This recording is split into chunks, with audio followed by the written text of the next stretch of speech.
Okay, you may have found this video because you've got to do some sort of public speech and you sort of want to be armed or a bit more ready to not look at your notes. You want to be able to remember your punchlines. You want to be able to deliver with confidence, with a bit of certainty, to use pauses at the right times, because we all know confidence comes with a bit of silence. Okay, watch my other videos if you don't know what I'm talking about. But basically, there's a really cool little trick that I learned from reading a book like in 1950, which talked about some memory hacks, how you can blow things up. So it's not about remembering your speech, it's more about not being able to forget it. So if I was to give you a list of 5 really basic things, like let's say chair, microphone, wall, desk, and mouse, computer mouse, I mean, it'd be pretty easy to sort of fumble your way over what I just said, right? But if you have to remember like people's names, where you were, things like that, the best way to do that is to use this process that I've termed or coined recall. So it uses a little bit of emotion, but also something ridiculous. So the idea is to like get or gather, say, 5 sentences or 5 particular things, whether the nouns, singular, plural, whatever.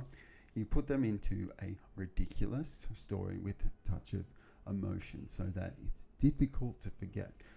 Not so much about being able to remember, but it's difficult to forget. So let's say some random things like a stop sign, a mouse on the floor, a lighter, a cigarette lighter, a shopping trolley, and a telephone. So what to do to make things easier and use this process called recall, you make things ridiculous. Like the telephone ate a shopping trolley whilst using a stop sign to scoop up a dead mouse, while it was smoking a cigarette.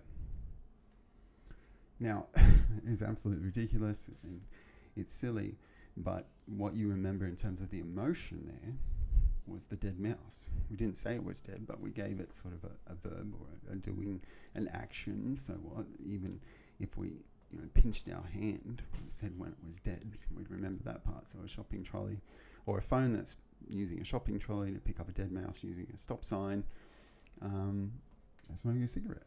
You see how easy that is to remember? Like, it's just so ridiculous. It's stuck there in your head.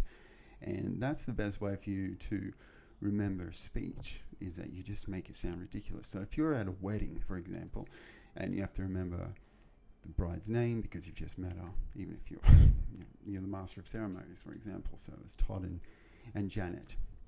Janet, for example, scooping up Todd with a stop sign. You see what I'm going with this? You can sort of have some building blocks using this process called recall. I've obviously written books and things about it because it was part of my PhD, is to go into phonetics and stylings of words and how placement of vowels makes things easier to remember. So I'm happy to send that to you. But hopefully that helps you just feel a little bit more confident in terms of preparing for speeches.